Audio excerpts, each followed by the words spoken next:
Pour ceux qui réfléchissent un peu, c'est pas un hasard. Je suis pas allé là-bas pour le jus de bissap ou autre, ou pour le tchèpoudjienne. D'ailleurs, à force de manger tous les jours, je suis fatigué.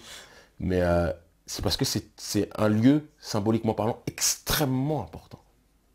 Et c'est un lieu stratégique parce que de ce lieu-là, tu as une influence partout dans la sphère francophone. Alors on combat la francophonie, mais il faut être sincère aussi. Tout en la critiquant en tant qu'outil d'hégémonie des uns vis-à-vis des autres. Cette francophonie fait que j'ai la capacité de parler avec mon frère du Gabon. J'ai la capacité de parler avec, voilà, parallèlement parlant, des gens dans l'Union africaine, notamment même Muammar al-Kadhafi et d'autres, hein, évidemment. Nyerere, Julius Nyerere, bien avant lui, parlait de la logique, de la nécessité d'employer le Swahili comme langue commune, qui est une langue qui ressemble, quand on l'étudie, qui ressemble à la plupart des langues, 90% des langues qu'il y a en Afrique aujourd'hui. C'est une langue qui pourrait être adoptée et c'est quelque chose qui est en projet parmi les têtes pensantes et les élites indépendantes réellement dans l'Union africaine. C'est une langue qui pourrait être adaptée et adoptée par la nouvelle génération sur le continent africain. Et après, comme ici en Occident, on apprend le latin, on apprend le grec, pourquoi nous, on ne pourrait pas apprendre ça dans les universités ou dans les écoles? C'est des choses qui sont en cours. Je ne suis pas venu au XXIe siècle le dire, c'est quelque chose qui a été dit depuis un certain temps, mais c'est en cours, c'est en train d'avancer graduellement, je le vois. Maintenant, pour la liberté d'expression, non, à certains endroits, elle est énorme. Et c'est ça qui est marrant. En Occident, on me présente comme un terroriste, comme un raciste, un extrémiste, un prêcheur extrémiste de banlieue. Sur le continent africain, on me considère comme un penseur révolutionnaire. C'est très intéressant. C'est-à-dire que où se trouve la République bananière, véritablement? Où est-ce qu'elle est? Où est la liberté d'expression? Il y a une liberté express dessus, réellement ici. Tu vois? Mais sur le continent africain, ouais, je le vois. Je peux toucher des millions de gens grâce à la télévision. Des gens qui n'ont même pas Internet, qui ne connaissent pas MetaTV ou autre, ils vont pas me voir. Mais pour eux, le rendez-vous sacré, ils vont regarder la télé, ils savent que tel moment, ils allument, ils vont nous voir, ils vont nous entendre parler. C'est un pays où il y a énormément de gens lettrés là-bas. Énormément. Et même ceux qui ne le sont pas. Tu sais, souvent, j'ai des gens dans la rue à Dakar qui m'arrêtent et qui, même quand ils ne parlent pas forcément le français, tu sais comment on m'appelle là-bas? L'Africain. L'Africain. Ouais. Sans Sénégalais. L'Africain, ah l'Africain. Des gens me prennent dans les bras et tout. Parce que je réveille en eux. Ils comprennent dans mon discours la fierté de l'Afrique. Pourtant, certains sont beaucoup plus bleus que moi. Tu vois. Mais ils savent que dans ce que je dis, c'est pour nous tous. Sans chercher, alors ils vont peut-être pas capter Soros, etc. Mais ils comprennent ça, l'image est importante. Et je ne remercierai jamais assez Dieu. Et je n'aurai jamais autant suffisamment honneur à mes ancêtres pour nous avoir permis d'avoir accès à cette tribune, qui ne sera pas éternelle, hein, parce qu'il y a énormément de députés sénégalois et des gens cooptés par... C'est Ouais. marrant comme expression, Ah oui, sénégalois. ouais, je ne l'ai pas inventé, elle existe avant moi, mais bon, bref, extrêmement proche de la France, extrêmement proche d'Israël. Israël est très présent là-bas, contrairement à ce qu'on pense. Très présent sur le continent, Oui, apparemment, oui, africain. Il y a un gros déploiement, énormément.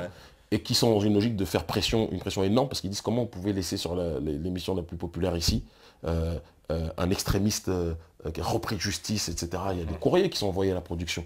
Mais la réponse elle est très simple, ils disent, vous pouvez dire ce que vous voulez, ici il ne tient pas de propos que vous considérez comme racistes, de un, et de deux, son discours il est énormément écouté.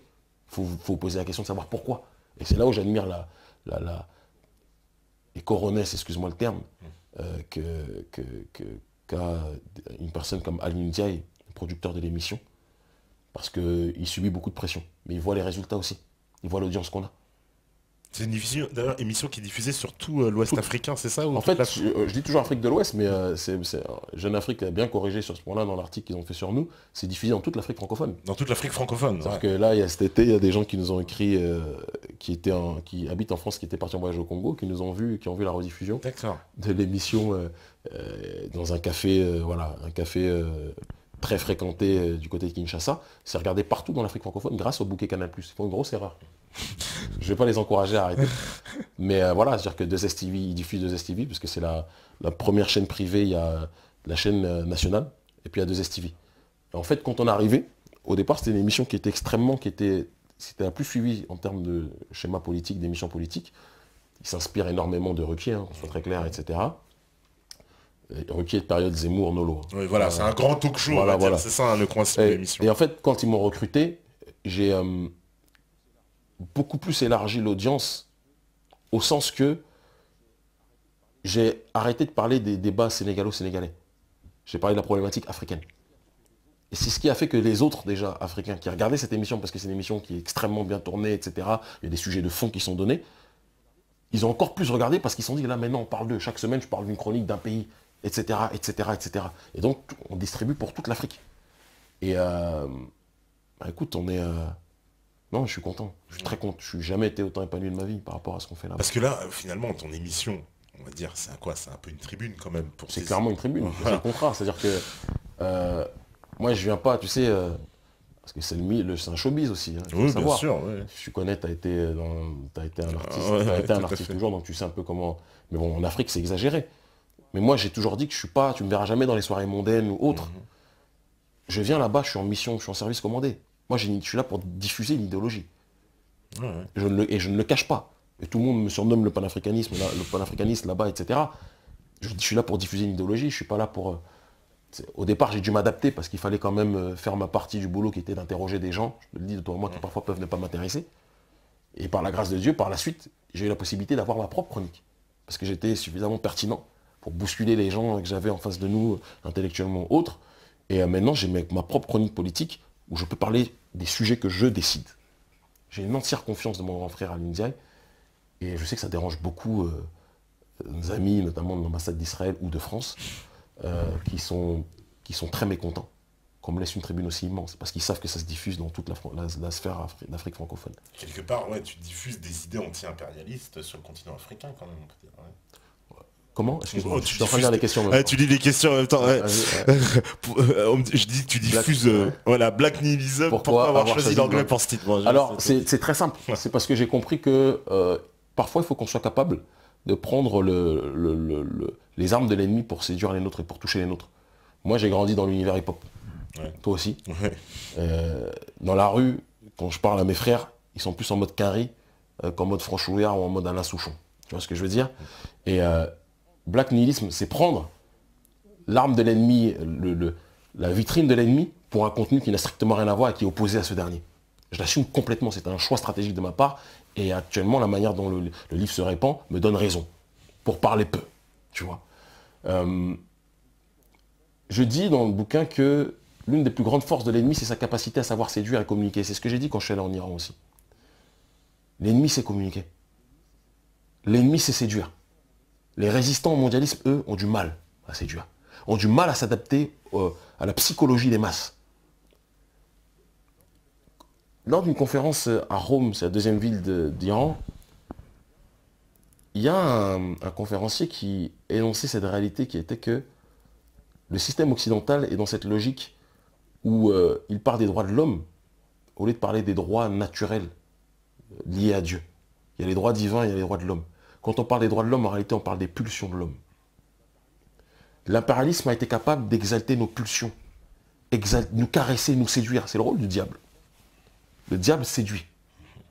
Dieu, les règles vis-à-vis de Dieu sont des règles qui ne sont pas simples. C'est des règles restrictives. Quel que soit le nom qu'on donne le nom à Dieu, de Nzambé, d'Allah, du Seigneur des mondes, voilà, tu vois ce que je veux dire, d'Atouma, etc. On peut aller très loin dans la dimension après spirituelle, mais on se perdrait de sujet à mon sens. Mais le système prédateur impérial a compris qu'il fallait qu'il soit capable de nous toucher en plein cœur et d'employer un verbiage, une façon de se comporter. Tu regardes l'hollywoodisme, c'est une arme politique.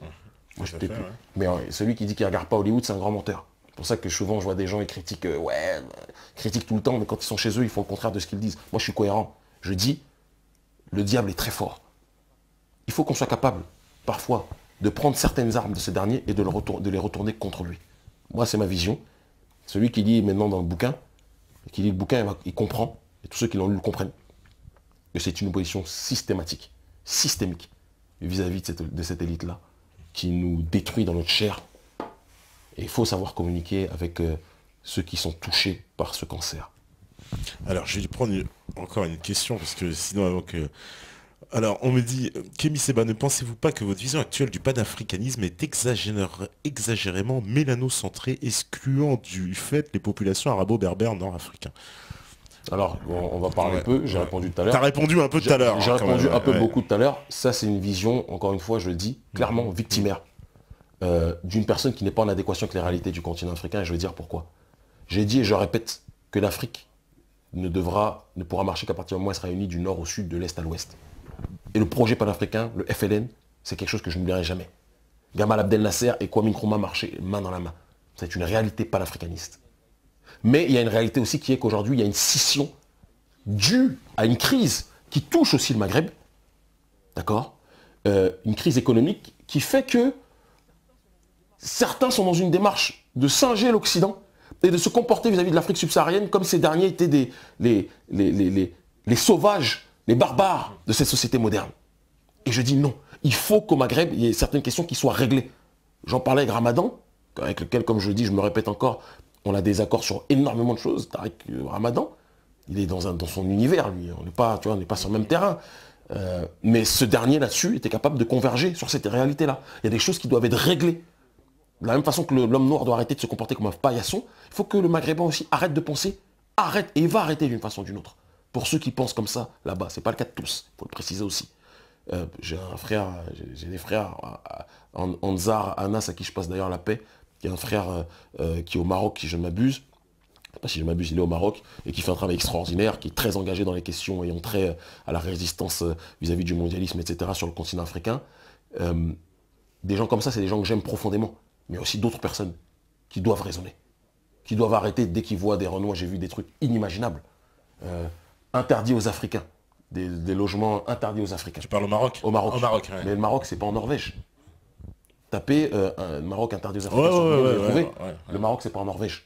Le Maroc, c'est en Afrique.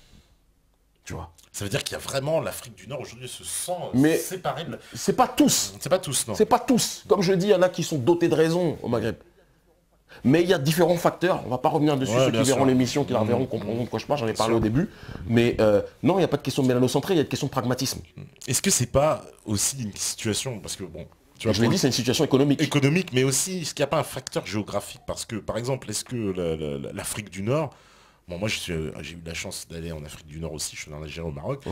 J'ai l'impression que c'est un peu la banlieue de l'Europe. Est-ce que tu comprends ce que je veux dire quand je dis la banlieue? Je comprends très bien, voilà. je comprends très bien. Mais elle est aussi quoi qu'on en dise, elle est aussi la périphérie ou la banlieue chic de l'Afrique. Peut-être un peu dans les deux sens. Donc elle a un choix à faire. Soit être la banlieue de l'Europe ou être la périphérie, les Hauts-de-Seine de l'Afrique. Les Hauts-de-Seine de l'Afrique, ouais. Et c'est une question de choix. Les pères fondateurs et ceux qui étaient dans cette logique d'indépendance des nôtres au Maghreb ont fait le choix d'être du côté du continent africain. Quand j'entends les autres, certains qui voulaient rejoindre l'Union de la Méditerranée, il y a un problème identitaire réel. Il va falloir qu'ils le règlent aussi. D'accord?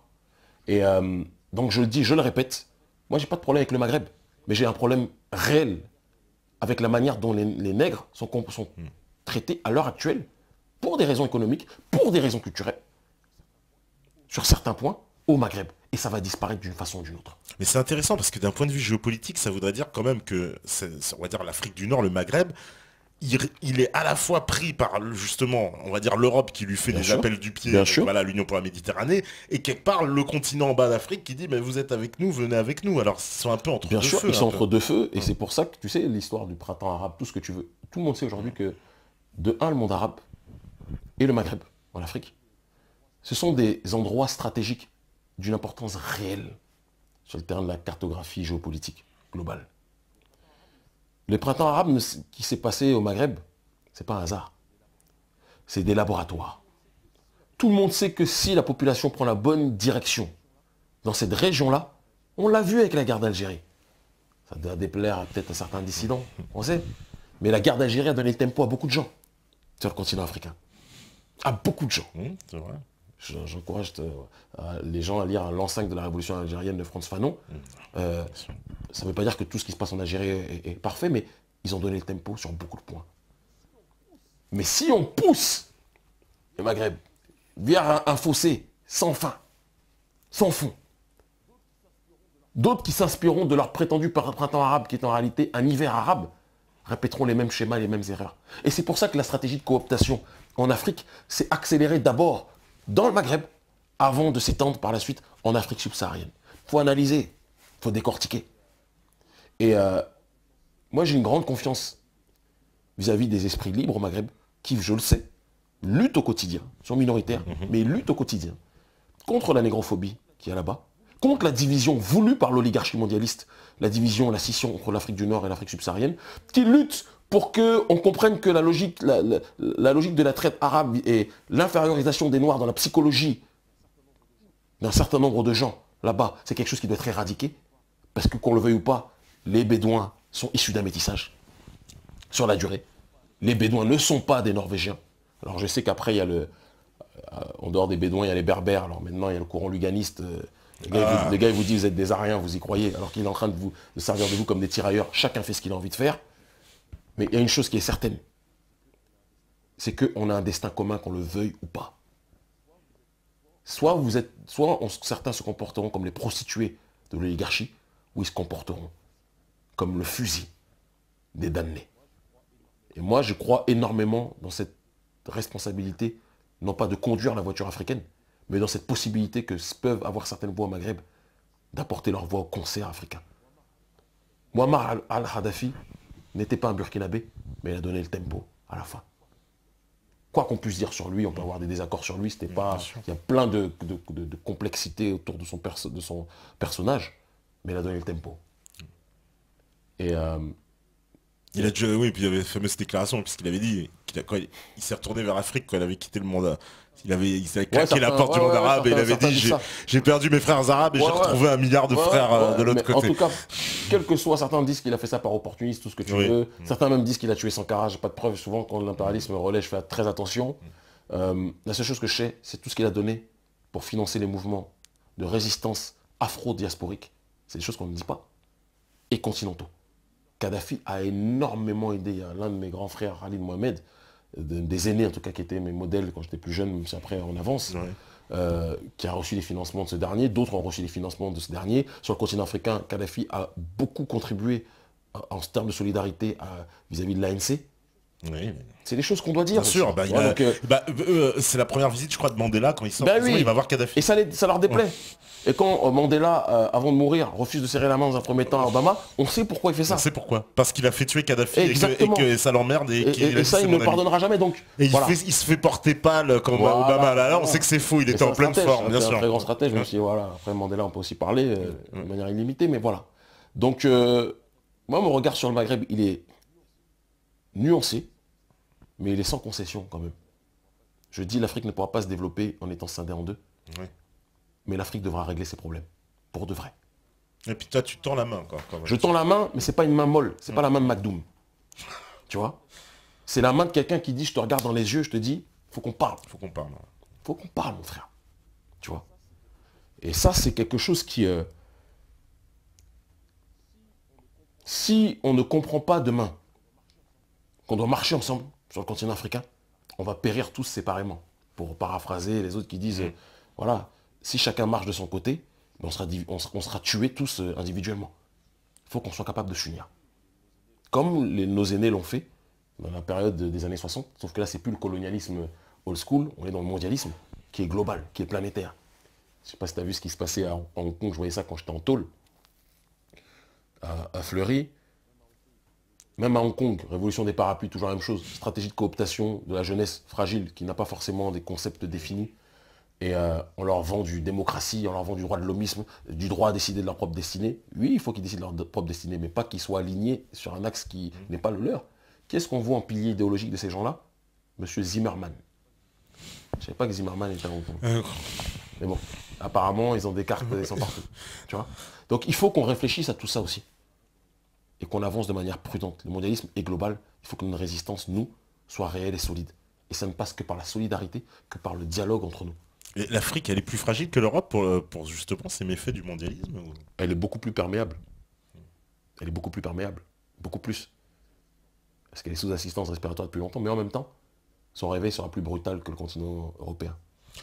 Il sera, parce que celui qui est plus dans le coma, le jour où il se réveille, ça fait un choc de ouf. Ça, c'est vrai. Tu vois? Ouais. Que celui qui avait un peu endormi, on a habitué. Voilà, lui, l'Occident, on a mis une petite claque comme ça. Tu vois, ah ouais, tu m'as tapé. Nous, c'est des coups de fouet depuis des siècles. Donc, le jour où on va arracher le fouet, mais la réponse, ça va être une autre thématique. Tu vois. Et c'est pour ça qu'ils essayent de nous maintenir sous assistance respiratoire. Et qu'ils fliquent, qu'ils surveillent à un degré inimaginable toutes les voies qui s'opposent à cette réalité-là. Alors qu'en vérité, voilà, je me fais l'avocat du diable encore, mais ton discours, normalement, tous les Africains devraient adhérer en vérité. Mais je vais te dire un truc très clair. Hein. Fais un sondage sur le terrain des... parce que ça aussi, c'est des choses... la dissidence devrait se renseigner beaucoup.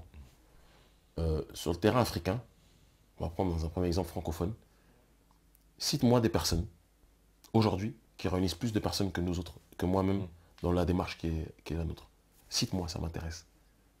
En toute humilité, cite-moi. Bah, moi, très sincèrement, ouais, il y en a peu parce qu'ils développent pas du tout pareil, hein, c'est Il vrai. faut se poser des questions, pourquoi, tu vois. Pourquoi partout, quand je vais en Afrique, dans les universités, c'est toujours guichet fermé, entre guillemets, quand je fais des conférences, quand je vais en Europe, pareil, le message passe. Pourquoi? Pourquoi des dizaines de milliers de gens, on n'est pas des chanteurs, on n'est pas des artistes, on n'est pas... Tu vois, je fais de la politique, je suis dans l'idéologie. Pourquoi il y a autant de personnes qui nous suivent? Maintenant, il y a aussi des gens qui sont opposés, en Afrique aussi, à la volonté d'indépendance des Africains. Les Africains, la plupart du temps, sont tués par les leurs. Tu vois? Ouais.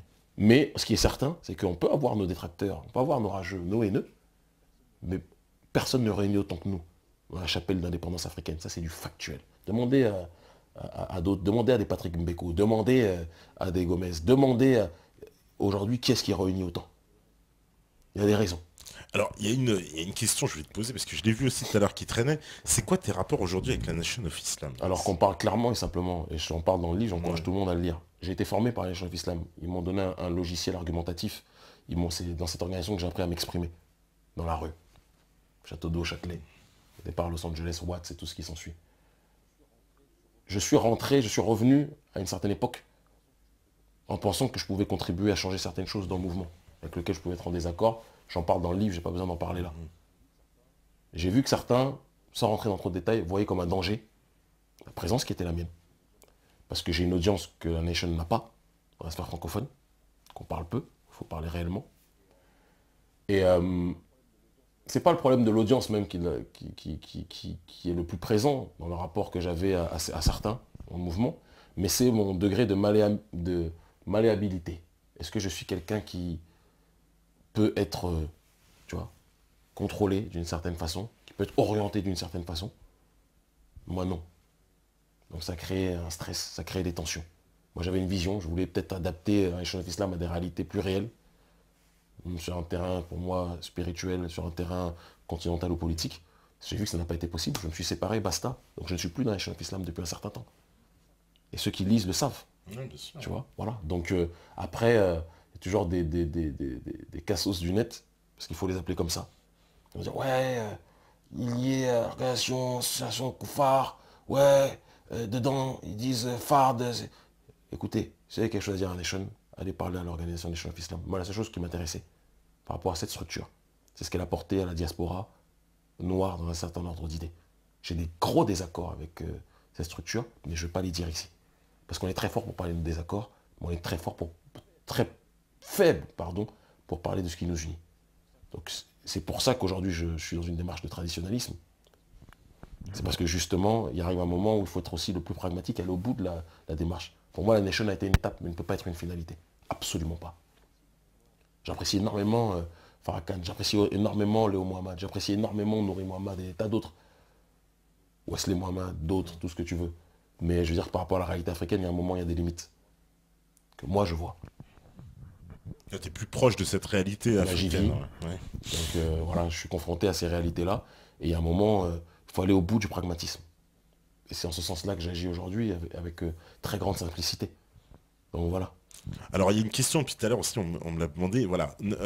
N'accédant à la fonction présidentielle en Afrique que des membres de la franc-maçonnerie, Kémy en a-t-il conscience et comment pense-t-il combattre cela? Bah, écoute, déjà j'ai dit que mon projet n'était pas forcément d'être président d'une quelconque république. C'est pas mon projet. Mais quand même, influence de la franc-maçonnerie en Afrique, on peut l'admettre. J'en parle, j'ai tout un chapitre dessus.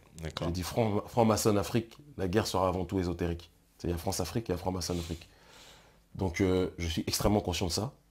Je l'analyse, je l'expose dans ce bouquin.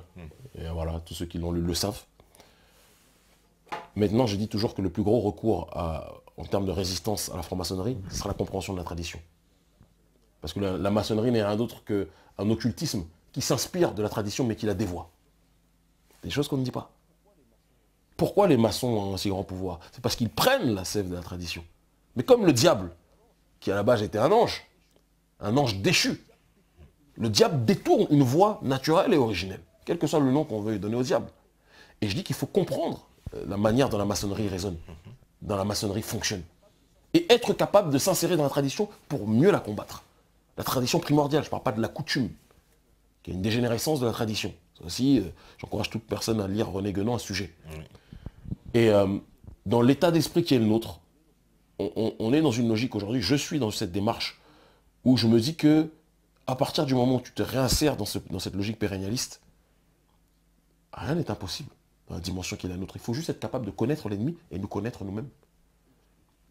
Et je te dis que ce que je fais aujourd'hui, malgré, j'en parle pas parce que je ne suis pas là pour chouiner, mais toutes les pressions et tout ce que je rencontre en termes d'adversité, vous voyez que ce qui se passe en France quand je suis incarcéré, vous ne pouvez pas imaginer les pressions auxquelles je peux faire face, comme sur le continent africain. Vous ne pouvez pas imaginer le millième.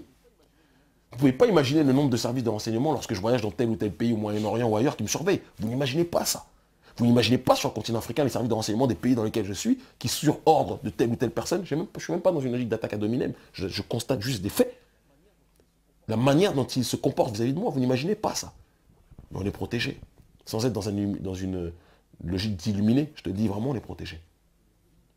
On vit cette réalité-là. Parce qu'on s'insère dans un sentier que nous n'avons pas tracé, qui vient de très loin. Et on avance. Et on avance. Et ça, c'est ce qui fera que je te le dis, mon projet n'est pas d'être président de quelconque pays, mais tôt ou tard, je te le dis après la télé, après avoir répondu à des millions de gens le message qui est le nôtre, je passerai à une étape où de m'insérer localement, et on sera, même si c'est un village, même si c'est une ville ou autre, oui, on sera dans une logique de responsabilité administrative, parce que je vois toujours l'Union africaine en ligne de mire. Bien sûr que je vais me confronter, je me confronte déjà aux maçons. Chaque semaine, quand je débat avec les maçons. Chaque semaine. Et je ne laisse aucun cadeau à ces gens-là. Mais si je peux sortir mes frères de la maçonnerie, je le ferai. Parce que ma démarche n'est pas d'attaquer la marionnette, de détruire la marionnette. Je vais détruire le marionnettisme. Et parfois, ceux qui ont été des marionnettes se transforment en plus grands résistants vis-à-vis du marionnettisme. Tu vois. Donc, c'est pour ça que j'attaque pas les gens, je les enterre pas. J'aime pas ce courant des personnes, ça fait rageux même. Tu vas attaquer quelqu'un parce que... Non, détruis ce qui est derrière. Et parle à l'autre en tant que frère, de couleur ou de douleur. C'est plus simple de faire ça comme ça. C'est la démarche qui est la mienne. Alors on me dit, oui c'est vrai, peux-tu nous parler vite fait de la prison française, ton opinion? Écoute, j'ai été clairement à Fleury-Mérogis, c'est un camp de concentration. Bon, la plus grande prison d'Europe. Mais j'ai eu la chance d'avoir en face de moi les matons, 90% des matons, c'était des afros. Faut le savoir. Ah bon, 90%? 90% c'est des entiers. D'accord. Allez, on va dire 80% pour être le plus... Voilà, une grosse majorité. Et je vais te dire, c'est que durant ma dernière incarcération, mais le taux d'adhésion et de sympathisants que j'avais chez les matons, mais c'est hallucinant. Le nombre, j'ai pas peur de le dire, le nombre de soutiens, de passe-droits que j'ai eu, émanant de gens qui étaient même inscrits sur ma page Soutenant Kémy Séba. C'est là où tu peux péter un câble. Je ne citerai pas de nom pour qu'il n'y ait pas de problème dans leur emploi. Mais j'étais au Détroit. Le nombre de soutiens qu'on a là-bas, ça dépasse l'entendement. Même ma famille qui venait me voir au parloir, lorsqu'ils voyaient comment ils étaient accueillis, ah vous êtes d'accord, Capochichi, ah Kémy Séba, mais respect madame, mais les gens pétaient un câble. Après, mon cas est un cas particulier qui ne correspond pas à la réalité de la prison globale sur cette dernière incarcération. J'étais à l'isolement, mais ils ont tout fait pour me soutenir dans cette épreuve difficile. Les surveillants, c'était un truc de dingue. Et c'est là que tu vois que notre message prend une ampleur aussi énorme. Parce que pour que des gens, tu vas en prison, tu circules pour aller au parloir, tu vois des surveillants qui lèvent le poing en face de toi, ça veut dire qu'ils se passe. Enfin, ils font pas de quenelle, hein, mais ils lèvent le poing en face de toi, ça veut dire qu'il y a quelque chose qui se passe. Ça veut dire qu'il y a quelque chose qui se passe. Ce n'était pas le cas quand j'étais à Bois d'Arcy en 2007. Parce que j'étais incarcéré 2 fois.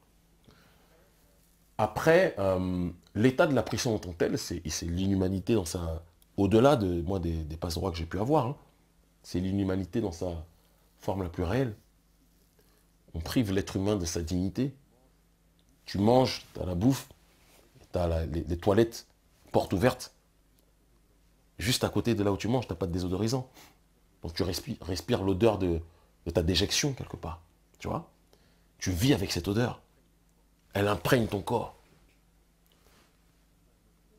Tu as besoin d'une autorisation pour faire ceci, pour faire cela. Non, c'est une plantation.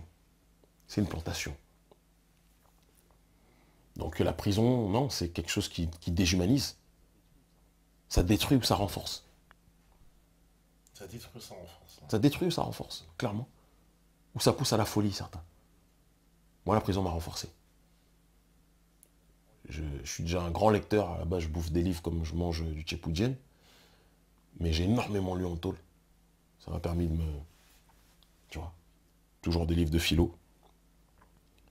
Énormément Nietzsche, j'ai relu les classiques. Ah, d'accord, ouais. Voilà. Ouais, tu vois, voilà. Ouais, Ah oui, non, mais je te dis... mais c'est très bien. Comme je dis toujours, ils veulent me noyer, ils m'apprennent l'apnée. Tu vois, ils veulent me noyer, ils m'apprennent l'apnée. Après, quand je ressors, j'arrive à encore plus respirer. C'est la démarche qui est la mienne. D'ailleurs, Nietzsche, c'est marrant que tu dis ça parce que j'en parlais il n'y a pas longtemps, Nietzsche qui disait, qui fustigeait justement les Européens et leur vision de l'homme tropical et qui n'était pas du tout, qui était contre la colonisation. Quand on lit, Nietzsche est beaucoup plus profond qu'on ne peut l'imaginer. Ça ne veut pas dire que moi j'en fais pas un prophète. Non, bien sûr, mais souvent on a une idée, on dit voilà. le philosophe des nazis. Voilà, il a été récupéré par eux, mais j'ai envie de dire, Nietzsche il est tellement complexe que je peux aussi comprendre que n'importe qui puisse essayer de le récupérer. Parce que sa vision est globale. Après, Nietzsche, j'ai même lu Onfray, qui pourtant est un vrai sioniste dans son intégralité, mais qui a des réflexions très profondes sur un certain nombre de sujets. Moi, je ne vais pas commencer à tous les citer si on n'a pas fini, mais ça m'a donné beaucoup de force. Ça m'a donné beaucoup de force.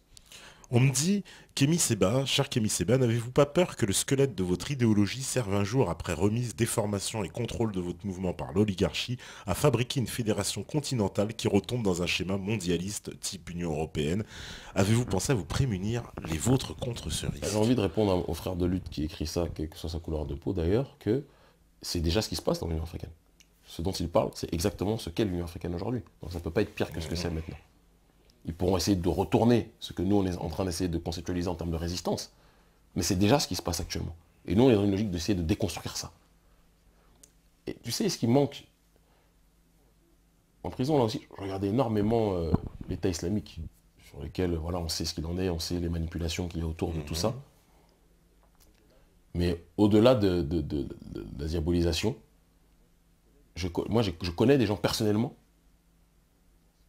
même des anciens. J'ai été choqué de savoir qu'au Pont de Sèvres, il y a un ancien pote que j'ai connu, avec lequel j'ai grandi un certain temps, qui est parti. Il est parti là-bas. Ouais. Je ne vais pas citer son nom, c'est pas le... qui est parti en Syrie. Ça m'a choqué quand j'ai su ça. Je le suis par un ami qui m'avait écrit, etc.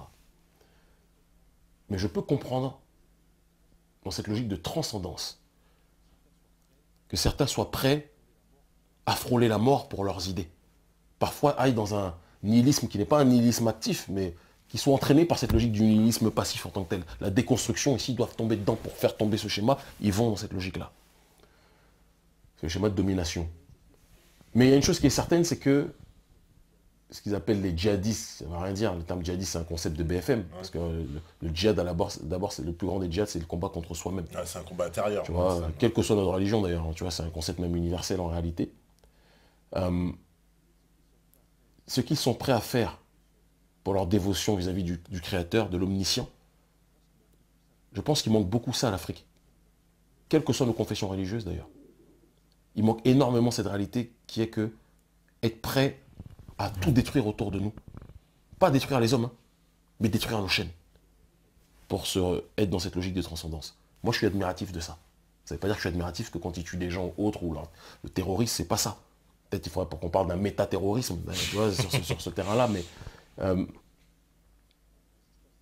résistance symbolique, pas s'attaquer à des personnes, parce que moi je suis contre ôter la vie à des gens. Je suis pas une oie blanche. Hein. Je suis pas blanc non plus, bref. Par contre, être dans la logique d'attaque symbolique, de destruction symbolique, de certains vestiges d'un impérialisme, je peux comprendre. Moi, ça me surprend pas. Ça me surprend pas du tout. C'est pas un peu suicidaire d'aller là-bas faire... Non, pour moi, après moi, je vais pas, je te dis, c'est pas mon projet. C'est la démarche que tu comprends. Ouais, les personnes qui veulent... Parce qu'il y a beaucoup de gens que je connais qui vont là-bas, parce qu'ils sont dégoûtés de l'Occident. Moi, je dis, si tu veux partir d'Occident, va dans un pays, pour ceux qui sont musulmans. Pour ceux qui sont musulmans, qui sont dégoûtés de l'Occident, allez dans un pays musulman, vous pouvez vivre votre foi sereinement. Tu vois ce que je veux dire? De manière apaisée. Mais n'allez pas dans un endroit où quelque part, vous nourrissez le système que vous combattez. Parce que c'est ça l'État islamique aujourd'hui. Ils nourrissent un système qu'ils disent combattre. Après, je ne vais pas commencer à me prononcer sur... parce que je ne suis pas là pour parler d'État islamique de toute façon. Mais il y a une chose qui est certaine. Moi, la capacité de quelqu'un à se perdre soi-même pour se donner au Tout-Puissant et de se donner à une cause. Le jour où on aura cette mentalité, ou pour prendre une autre... être dans une logique d'extension, quand tu vois les kamikazes, c'est la même chose. Oui, oui. Vous avez un projet. Il manque ça en Afrique. Mais c'est en train de venir. Je ne dis pas qu'il faut qu'on ait des kamikazes africains, parce que les gens vont dire, oh là là, c'est pas ce que j'ai dit. Je dis, c'est cette capacité de dévotion. Ça ne veut pas dire qu'il faut qu'on se fasse sauter, ou c'est pas ce que je dis. Mais cette capacité de dévotion, celui qui est capable de faire ça, si la masse s'imprègne de cette réalité-là, il n'y aura plus que nos chefs d'État qui seront prêts à mourir. Si tout le peuple est prêt à mourir, plus personne ne nous tuera. C'est ça la réalité. Pour l'instant, c'est que des fusibles qu'on fait sauter parce qu'il n'y a que qui sont prêts à mourir. Il n'y a que ceux qui sont en première ligne qui sont prêts à mourir. Ça sert à quoi si demain on me bute ou si on me marbre, je me fais marbrer demain, si le peuple derrière c'est juste des likes sur Facebook ou à la télé ou des « ouais je fais un selfie quand je te reconnais dans la rue », ça sert à rien ça. C'est pas le projet. Tu vois ce que je veux dire? Mais il faut que chacun devienne non plus spectateur mais acteur de sa destinée en termes de résistance à ceux qui veulent nous asphyxier.